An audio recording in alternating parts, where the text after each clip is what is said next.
Icon star Allu Arjun వివాదం ఇప్పట్లో ముగిసేలా లేదు. తాజాగా AP deputy CM Pawan Kalyan స్పందించారు. అయితే ఆయన స్పందన చాలా కీలకం. ఎందుకంటే ఆయన ఏపీ ఉప ముఖ్యమంత్రి మాత్రమే కాదు, టాలీవుడ్ బిగ్గెస్ట్ స్టార్. పైగా అల్లు అర్జున్ ఫ్యామిలీకి చాలా దగ్గర వ్యక్తి. కానీ ఎన్నికలకి ముందు అల్లు అర్జున్ తన స్నేహితుడు శిల్పారవికి మద్దతు ఇచ్చాడు. అంటే టీడీపీ జనసేన కూటమికి వ్యతిరేకంగా వ్యవహరించాడన్నమాట. ఇలాంటి సమయంలో Pawan Kalyan comments hot topic గా మారాయి. ఈ ఘటనలో డైరెక్ట్ గా అల్లు అర్జున్ పేరు చెప్పకుండానే ఆయనదే తప్పని తేల్చారు పవన్ కళ్యాణ్. ఘటన జరిగిన మరునాడే బాధిత కుటుంబాన్ని కలిసి అండగా ఉంటామని చెబితే సరిపోయేది. ఆ తర్వాత ఈ ఘటనపై చిన్న సారీ చెబితే అంతా సర్దుకునేది. కానీ గోటితో పోయేదాన్ని గొడ్డల వరకు తెచ్చారని పవన్ కళ్యాణ్ కాస్త అసంతృప్తిగానే చెప్పారు. అంతేకాదు పవన్ కళ్యాణ్ ఓ విషయంలో సీరియస్ కూడా అయ్యారు. ఈ సంధ్యా థియేటర్ ఘటనలో ఎక్కడో మానవతా దృక్పథం లోపించిందని చెప్పకనే చెప్పేశారు. అంటే అల్లు అర్జున్కు కానీ అల్లు అరవింద్కు కానీ ఇటు దర్శక నిర్మాతలు కూడా మానవత్వం లేకుండా వ్యవహరించారని చెప్పారు పవన్ కళ్యాణ్. రేవతి ఇంటికెళ్లి భరోసా ఇచ్చి ఉంటే బాగుండేది. వెంటనే పరామర్శించకపోవడం వల్లే ప్రజల్లో ఆగ్రహం వచ్చిందని పవన్ గుర్తించారు. అంటే టాలీవుడ్ పై జనం ఆగ్రహంగా ఉన్నారని ఆయన చెప్పకనే చెప్పారు. ఈ విషయంలో రెండు తప్పులను లేవనెత్తారు పవన్ కళ్యాణ్. ఒకటి, అల్లు అర్జున్ డైరెక్ట్ గా కారణం కాకపోయినా ఆయన కారణంగానే రేవతి చనిపోయింది. ఇక రెండవది, మానవీయ కోణం లోపించింది. అంటే మానవత్వం చూపించలేదని అల్లు అర్జున్ చేసిన తప్పులను ఎత్తి చూపారు పవన్ కళ్యాణ్. అంతేకాకుండా తెర వెనుక తెర ముందు ఏం జరిగిందో నాకు తెలియదు, కానీ చట్టం ముందు అందరూ సమానమే. పోలీసులను తప్పుపట్టడానికి ఏమీ లేదు. వాళ్ళు ఎంతసేపు భద్రత గురించి ఆలోచిస్తారు. థియేటర్ స్టాఫ్ అల్లు అర్జున్కు చెప్పి ఉంటే బాగుండేది. ఆయనకు ముందు చెబితే ఈ వివాదం ఇంత పెద్దదయ్యేది కాదు. పోనీ సీట్లో కూర్చున్నాక చెప్పినా తీసుకెళ్ళుంటే ఇలా విషయం పెద్దదయ్యేది కాదని పవన్ కామెంట్ చేశారు. ఇక ప్రభుత్వం తీరును, సీఎం రేవంత్ రెడ్డి వ్యవహరించిన తీరును కూడా పవన్ కళ్యాణ్ సమర్థించారు. కేవలం సీఎం పేరు మర్చిపోవడం వల్లే కేసు పెట్టారనేది నేను ఒప్పుకోను. కింది స్థాయి నుంచి గొప్ప నాయకుడిగా ఎదిగారు రేవంత్ రెడ్డి. ఒకప్పుడు ఏపీ ప్రభుత్వం వ్యవహరించినట్లుగా సినిమా పరిశ్రమను రేవంత్ రెడ్డి అవమానించలేదు. బెనిఫిట్ షోలకు అనుమతించారు. పుష్పకి కూడా టికెట్ రేట్లు పెంచుకునేందుకు అవకాశం ఇచ్చారు. అందువల్లే భారీ వసూళ్లొచ్చాయి. మొదటి నుంచి టాలీవుడ్ కు సీఎం రేవంత్ రెడ్డి సహకరిస్తూనే ఉన్నారు. కాబట్టి సీఎం రేవంత్ రెడ్డి చాలా పద్ధతిగా వ్యవహరించారని పవన్ కళ్యాణ్ చాలా క్లియర్ గా తెలంగాణ సర్కారును సమర్థించారు.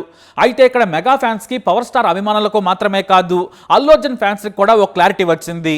అదేమంటే, జైలుకి వెళ్లిన అల్లు అర్జున్ కు అండగా రంగంలోకి దిగిన పవన్ అంటూ కొంతమంది అభిమానులు తెగ ఓదరగొట్టారు. ఎంతలా అంటే అల్లుడి కోసం వస్తున్నారంటూ కూడా నోటికొచ్చినట్లు కమెంట్లు, స్టోరీలు పెట్టి నానా కంపు చేసేశారు. కానీ ఆయన హైదరాబాద్కు వచ్చిన పని వేరు. ఆ వెంటనే అల్లు అర్జున్ కలవకుండానే వెళ్లిపోయారు. దీంతో కంగుతున్నారు. ఇప్పుడు కూడా అల్లు అర్జున్దే తప్పని తేల్చేశారు. రేవంత్ సర్కారును వెనకేసుకొచ్చారు. ఎంతలా అంటే బాధ్యతాయుతమైన సీఎంగా రేవంత్ను వ్యవహరించారు. బాధితురాలి పక్షాన నిలబడటం ప్రభుత్వం బాధ్యత. అదే ఆయన చేశారు. ఇక అరెస్ట్ అంటారా? నిజంగా రేవంత్ రెడ్డి స్థానంలో అల్లు అర్జున్ ఉన్నా అదే పని చేస్తారు. కాబట్టి అల్లు అర్జున్ అరెస్ట్ సరైందనని ఒక్క మాటలో తేల్చిపారేశారు పవన్ కళ్యాణ్. పవన్ కళ్యాణ్ మాటలతో మొత్తం పరిశ్రమ గొంతులో పచ్చి వెలక్కాయ పడ్డట్టయింది. ఎందుకంటే అల్లు అర్జున్ బెయిల్ మీద ఇంటికి రాగానే వందల మంది క్యూ కట్టారు. ఆ తర్వాత తెలంగాణ సీఎం రేవంత్ రెడ్డి అసెంబ్లీలో హీరోలను, పరిశ్రమను కడిగి పారేశారు. ఇక ముఖ్యమంత్రిని ప్రసన్నం చేసుకునేందుకు సినిమా పెద్దలు గంటల పాటు వెయిట్ చేసి తాము కూడా ఈ విషయంలో బాధపడ్డామని చెప్పక తప్పలేదు. అంతేకాదు మొత్తం పరిశ్రమను కూడా రేవంత్ రెడ్డి ఏకేశారు. ఇలాంటి సమయంలో పవన్ కళ్యాణ్ తమకు మద్దతుగా ఓ మాట మాట్లాడితే బాగుంటుంది అనుకున్నారు. కానీ ఒక రాజకీయ నేతగానే కాదు, కామన్ మ్యాన్లా న్యాయంగా మాట్లాడారు పవన్ కళ్యాణ్. తాను కూడా బాధితురాలి వైపే ఉంటాను, తప్పెవరిది అన్నది కాదు, ఓ ప్రాణం పోయింది కాబట్టి బాధితురాలి పక్షాన ఉన్న రేవంత్ రెడ్డికి ఆయన మద్దతు తెలిపారు. ప్రభుత్వం చేయాల్సిన పని కూడా అదే. అయితే ముందు అల్లు అర్జున్ది తప్పని చెప్పినా కూడా తన వల్ల ఒక ప్రాణం పోవటం ఆయనకు కూడా బాధించి ఉంటుంది. తనకు ముందు తెలియదని చెప్పాడు. బహుశా ఆ అరుపుల్లో అర్జున్కి వినిపించలేదేమో. బాధితులను కలిసేందుకు ఎవరో ఒకరు వెళ్లి కలిసి వెంటనే న్యాయం చేసి ఉంటే ఈ రచ్చ జరిగేది కాదు. మామూలుగా సినిమా హీరోలు తన సినిమా గురించి ప్రేక్షకులు ఏమనుకుంటున్నారనే ఆత్రత ఉంటుంది. గతంలో మెగాస్టార్ చిరంజీవి గారు కూడా ప్రేక్షకులతో కలిసి చూశారు. కానీ ఆయన ముసుగేసుకుని వెళ్లేవారు. నేను కూడా అలా చాలాసార్లు వెళ్ళాను. ఇక ఫ్యాన్స్ మధ్యలో ఉంటే చేయి ఊపాలని, అభివాదం చేయాలని ఎవరికైనా ఉంటుంది. కాబట్టి అల్లు అర్జున్ ఒక్కడనే దోషిగా చుట్టం కూడా కరెక్ట్ కాదని చెప్పుకొచ్చారు పవన్ కళ్యాణ్. ఇక్కడ అల్లు అర్జున్ పై, పరిశ్రమపై కోపం రావడానికి ఒకటే కారణమన్నారు పవన్. మానవత్వం లోపించిందని తేల్చి పడేశారు. ఇక ఫ్యాన్స్ మధ్యకు వెళ్ళినప్పుడు అభివాదం చేయాలి, ఫ్యాన్స్ ని పలకరించాలి, లేదంటే పొగరు బలిపని కూడా చర్చ మొదలు పెడతారని చెప్పారు పవన్. పవన్ కళ్యాణ్ మాట్లాడుతున్న సమయంలో ఓ ఆసక్తికరమైన విషయం కూడా జరిగింది. కొన్ని ప్రశ్నలకు పవన్ కళ్యాణ్ సమాధానం చెప్పలేక దాటవేసే ప్రయత్నం చేశారు. ఆ సమయంలోనే మీ ఫ్యామిలీ మెంబర్ కదా అంటే కోపంతో ఊగిపోయారు పవన్. ఇప్పుడు మనుషులు చనిపోతుంటే సినిమాల గురించి ఎందుకు, బియాండ్ సినిమా గురించి చర్చ పెట్టండి అరాచకాలపై కాదన్నారు. చివరకు ఆయన మాట్లాడారు. అయితే పవన్ కళ్యాణ్ ఈ వ్యవహారంలో చాలా జాగ్రత్తగా మాట్లాడారని చెప్పొచ్చు. ఎందుకంటే గేమ్ చేంజర్ ప్రమోషన్ ఈవెంట్కు రావాలని నిర్మాత దిల్ రాజు కలిశారు. ఆయన ఎఫ్డీసీ చైర్మన్ కూడా. తెలంగాణ సీఎంకు చాలా దగ్గర మనిషి. దీంతో ఆ రోజు ఏం జరిగింది, మీటింగ్లోని చర్చలే కాదు, అల్లు అర్జున్ వివాదం గురించి కూడా తెలుసుకున్నారట పవన్. ఆయనతో చర్చ తర్వాతే పవన్ కళ్యాణ్ చాలా సుదీర్ఘంగా మాట్లాడారు. ఇక అదే సమయంలో తన ఓజీ గురించి కూడా మాట్లాడారు. నేను ఎక్కడికి వెళ్ళినా ఓజీ ఓజీ అని అరుస్తున్నారు, అవి నాకు బెదిరింపుల్లా ఉన్నాయి. నేను ఓజీకి హరిహర వీరమలకి డేట్స్ ఇచ్చాను, కానీ వాళ్లే పూర్తి చేసుకోలేకపోయారు. కమిటైన సినిమాలను పూర్తి చేస్తారని చెప్పుకొచ్చారు పవన్.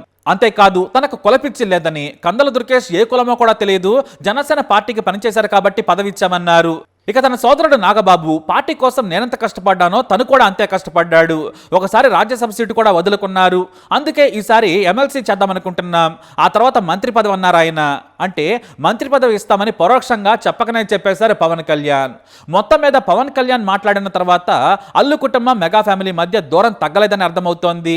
అల్లు అర్జున్ని అరెస్ట్ చేయగానే చిరంజీవి తన షూటింగ్స్ ని క్యాన్సిల్ చేసుకుని మరీ వెళ్లారు. నాగబాబు కూడా వచ్చి అల్లు కుటుంబ సభ్యులతో మాట్లాడి వెళ్లారు.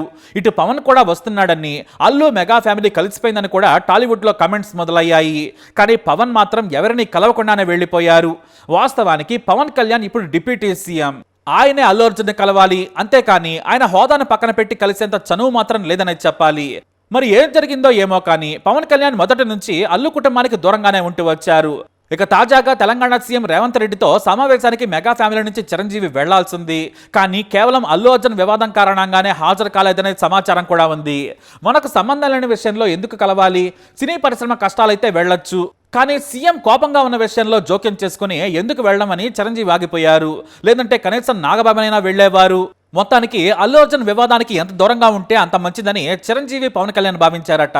అలాగే పవన్ కళ్యాణ్ కూడా ఇప్పుడు డిప్యూటీ సీఎం హోదాలో అల్లు అర్జున్దే తప్పు, తెలంగాణ సీఎం బాధితురాలి పక్షాన ఉన్నారు, అది ప్రభుత్వం బాధ్యత అని తేల్చేశారు. ఇక ఏపీలో టికెట్ల రేట్ల పెంపు, బెనిఫిట్ షోల గురించి ఆయన మాట్లాడేందుకు ఆసక్తి చూపించలేదు. తెలంగాణలో వాటిపై నిషేధం ఉంది. ఇక్కడ ప్రభుత్వం అందరితో చర్చించి ఒక నిర్ణయం తీసుకుంటుందన్నారు పవన్. అంటే అల్లు అర్జున్ కారణంగా మొత్తం సినిమా పరిశ్రమ నష్టపోయిందని కూడా పవన్ కళ్యాణ్ పరోక్షంగా చెప్పారు. ముందు రేవంత్ రెడ్డి కూడా అన్నింటికి అనుమతించారు, ఈ వివాదం తర్వాత ఇవ్వడం లేదని చెప్పారంటే దాని అర్థం అదే. మొత్తానికి అల్లు కుటుంబం ఇప్పుడు పరిశ్రమలో ఏకాకయ్యే పరిస్థితికి వచ్చింది. ఇటు తెలంగాణ సర్కారుతో సఖ్యత లేక, ఏపీ ప్రభుత్వంతోనూ సరిగా లేక రెండింటికి చెడ్డ రేవడైంది. అలాగే అల్లు ఫ్యామిలీని ప్రస్తుతానికి ఇండస్ట్రీ కూడా పక్కన పెట్టింది. ఇక ముందు ముందు ఏం జరగనుందో మరి ఈ వీడియో అప్డేట్స్ కోసం మై ఛానల్ ఫాలో అవ్వండి. అలాగే మీ అభిప్రాయాన్ని కూడా తప్పకుండా కమెంట్ ద్వారా తెలియజేయండి. అలాంటి ఈవినింగ్ ఇటువంటి ఒక కుటుంబం చాలా బాధాకరం. దీనికి ఏమి చేసి ఉండాల్సిందంటే, గోటుతో పోయేది గొడ్డలతో అంటే ఆ ముందే నెక్స్ట్ డే వాళ్ళ ఇంటికి వెళ్ళిపోయే హీరోకి కూడా తెలియకర్లా, అల్లు అర్జున్ గారు కూడా తెలియకర్లా, ఇంకా ఎవరన్నా వెళ్ళి డైరెక్టర్ ప్రొడ్యూసర్స్ వెళ్ళి మీ బాధలో మేము ఉన్నామని చెప్పున్నాల్సి. Let it be director, let it be producers, ఆ ఎంటైర్ ఫిల్మ్ యూనిట్ వెళ్ళి చెప్పుంటే ఫస్ట్ అది రప్చర్ అవ్వకుండా ఉండేది. మేబీ అది చేశారు లేదు నాకు తెలియదు, but this what I feel. నాకు తెలియదు చేశారా అది అలా కాదు, మనం అలా కాదు, అలా దీన్ని చిన్నగా చేయకూడదు. ఒకసారి ఏమైపోతుంటే మనం తిట్లు తినాలి. ఒకసారి ఇలాంటి సిచ్యువేషన్లో నేను it's not that I had never faced it, I also had faced it. చనిపోలేదు కానీ నలిగిపోతుంటాను. నేనే చాలాసార్లు జర్నలిస్ట్ నలిపి నేను పక్కన నవ్వుతాను. ఒకసారి పోలీసులు నలిగిపోతాను, నన్ను గార్డ్ చేయడానికి వచ్చిన పోలీసు అధికారులు నలిగిపోతాం అంటే నేను పక్కన లాగుతాను ఒకసారి. అంటే అది ఇన్స్టింక్ట్ రియాక్షన్ మనకు ఉన్నాను. ఒకసారి నేను వస్తున్నానని చెప్పి తీగలకి మన పోస్టులు కడతాం, చచ్చిపోతారు. So what my concern is, నేను వెళ్ళి వాళ్ళ ఇంటికి వెళ్ళి పరామర్శించాను. అది లోపించింది. అది ప్రొడ్యూసర్స్ కానీ డైరెక్టర్ కానీ ఎవరైతే ఇట్ కుడ్ బి సమ్మెకి ఒకసారి ఆ మూమెంట్ ఎందుకు చెప్పకపోవచ్చు హీరోకి, దట్స్ ఫైన్. కానీ ఇంతమంది మనుషులు మేము వచ్చి ఇంత కన్సర్న్తో ఉన్నాం, we feel sorry for that, అది చెప్పుండి ఉంటే బాగుండేది. అది నాకు అనిపించిన అబ్జర్వేషన్. రెండు,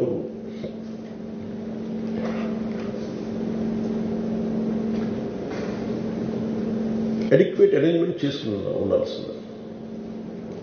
ఒకసారి అభివాదం చేయకపోతే ఏమైపోద్దంటే, and I'm trying to be as objective as I can be. ఒకసారి అభివాదం చేయకపోతే ఏమైపోద్దంటే మీకు కావాలని అది సెలబ్రేట్ చేసుకున్నట్టు కాదు. ఒకసారి లోపల ఏం జరిగిందో ఇప్పుడు ఈ రూమ్లో జరిగింది మనం అందరికీ తెలుసు, బయట ఉన్న 10,000 మందికి తెలియదు. నేను వెళ్ళకపోతే మళ్ళీ పొగరనుకుంటాను. So even hero has the thought, any hero will have thought process, లేదు అలా చెయ్యి లోపాలి నమస్కారం పెట్టాలని బేసిక్, అది ఎంజాయ్ చేయటం కాదు. That is one aspect we have to look in to. ఆ తర్వాత at least third day he should have visited. కానీ భయం ఏముంటుంది, ఇబ్బంది ఏముంటుందో చెప్తాను. చాలా బరువు మనసుకి, మన వాళ్ళు చనిపోయారంటే ఒక బరువు ఉంటుంది. అది ఆ ఒక్క బరువుని ఎవరన్నా వెళ్ళి హ్యాండిల్ చేసి, దానికి ఒకసారి ఏమవుతుంది, 10 మంది వెళ్ళాలి. Maybe they should not take in అలవర్షన్. వెళ్ళి కూర్చొని మాట్లాడి తప్పు జరిగిపోయింది, మా ప్రమేయం లేకుండా తప్పు జరిగిపోయింది, వీఆర్ సారీ, మా సాలిడారిటీ చూపిస్తున్నాం. వెళ్ళి ఆ బిడ్డ కోసం వెళ్ళి మహంకాళం గుడిలో ప్రార్థన చేస్తున్నారు. There are many ways to say that I'm sorry. Though నా తప్పు లేదు, కానీ నేనున్న పరిస్థితులు నా ద్వారా జరిగింది కాబట్టి ఇది వాళ్ళ టీం ఇచ్చేసి ఉండాల్సింది, the producers. And also because మీరు బ్లేమింగ్ వన్ యాక్ట్, ఒక హీరోని బ్లేమ్ చేయడం రైట్ కాదు. ఇది ఒక సినిమాని ఒక టీమ్గా తీసినప్పుడు సమస్యను కూడా టీమ్గానే తీసుకోవాలి. కానీ ఇక్కడ సమస్య ఏం చేశారంటే మొత్తం హీరో మీద పెట్టేశారు అండ్ ఒంటరి వ్యక్తిని చేశారు. అది నాకు కరెక్ట్ అనిపించింది. That is one aspect. ఆ తర్వాత జరిగిన consequences no one has guided them well.